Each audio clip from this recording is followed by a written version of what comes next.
சிவகங்கை மாவட்டம் இளமனூரில் உங்களுக்கு எல்லாம் தெரிந்த விஷயம்தான். அதாவது ஏற்கனவே தேவர் பெருமானுடைய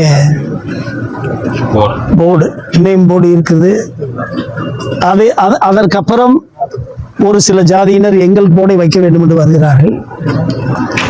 நாங்கள் இன்றைக்கு சொன்னது காரணம் என்ன, ஏன் இத்தனை வருடங்கள் இல்லாமல் இப்பொழுது தமிழகம் அமைதியாக இருக்கின்ற நிலையை யார் இதை தூண்டி விடுவதற்காக இதை செய்கிறார்கள், அதை வந்து சரியாக விசாரணை செய்ய வேண்டும் என்று தான் கேட்டிருக்கோம். இந்த பிரச்சனை அதுவாண்டு அவங்க போர்டு வச்சிருக்காங்க, இவங்க இருக்காங்க, அவங்க ஒண்ணுமா இருக்காங்க, எல்லாம் விவசாயம் பண்றாங்க, எல்லாம் பண்றாங்க, எல்லாத்துக்கும் தோதா இருக்காங்க. ஆனா இன்னைக்கு வந்து இப்படியே வருது.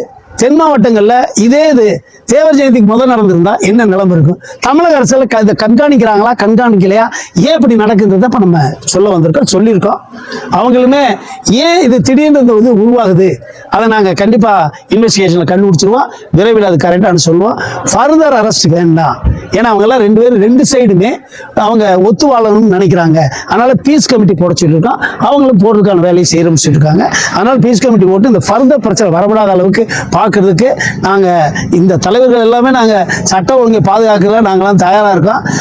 தேவையில்லாம வந்து ஒருத்தர் சட்ட ஒழுங்கை உண்டாக்குறாரு, அதுக்கு நீங்க சரியான நடவடிக்கை எடுங்கன்னு சொல்லியிருக்காங்க. இந்த பிரச்சனைக்கு என்ன காரணம் அதைத்தான் அவங்க சொல்றாங்க. நாங்க கேட்டோம். இதுவரைக்கும் அவங்க அந்த தேவர் போர்டு எந்த காலத்துல இருந்து இருக்கு, 40 வருஷத்துக்கு மேல இருக்கு. திடீர்னு வைக்கிறதுக்கு என்ன காரணம்? தேர்தல் நேரத்தில் வைக்கிறது. தேர்தல் நேரம்ன்றதுக்காக இந்த சட்ட ஒழுங்கை பிரச்சனை செய்வதற்காக யாரோ தூண்டுதல் விடுகிறார்கள். அவர்கள் அமைதியாக ரெண்டு சமுதாயமும் அவங்க அமைதியா வாழ்ற ஊர், அந்த ஊர்ல இப்படி ஒரு புது பிரச்சனையை கொண்டு வராங்க. இதுக்கு காரணம் யார் என்பதை நாங்க இன்வெஸ்டிகேட் பண்ணி கண்டிப்பா சொல்றோம்னு சொல்லியிருக்காங்க. நாங்க வந்து அங்க பொறுத்தளவுல வரக்கூடாதுன்னு நினைக்கிறோம். யாரோ தூண்டி விடப்பட கண்டுபிடிக்க நாங்களும் முயற்சி எடுத்துக்கிட்டோம். அதாவது இந்த மாதிரி சூழ்நிலை வரக்கூடாது. நீங்க இவ்வளவு பேர் மேல எஸ்சி அட்ராசிட்டி ஆக்ட் போட்டிருக்கீங்க, அது மாபெரும் தப்பு. ஃபர்தர் அரெஸ்ட் பண்ணக்கூடாது. கேஸ் உண்மையிலே பிசிஆர் கேஸ் இருந்துச்சுன்னு சொன்னா அவனை மட்டும் நீங்க பண்ணுங்க. தேவையில்லாத எல்லாம் சும்மா அவார்டு கொடுத்துருக்காங்க, அதை நீங்க இன்வெஸ்டிகேஷன்ல எடுக்கணும்னு சொல்லியிருக்கான். சரின்னு சொல்லியிருக்காங்க. இப்ப பீஸ் மீட்டிங் கண்டிப்பா, ஏன்னா அந்த கிராமத்துல வந்து நல்ல அமைதியா வாழ்றவங்களுக்குள்ள இது ஒரு வேற ஊருக்காரை வந்து இழுத்து விடுறேன். அது வரவிடாம பண்றதுக்கு உடனே பீஸ் கமிட்டி போடுறோம்.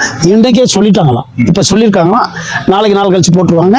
நாம அதை ஐஜி என்ன சொல்லியிருக்காங்க, இனிமேல் ஃபர்தர் பிரச்சனை இல்லாம இனிமேல் இந்த லாண்டர் இந்த மாதிரி லாண்டர் வராத அளவுக்கு நாங்களும் பார்த்துட்டு வந்து அசூரன்ஸ் கொடுத்துருக்காங்க.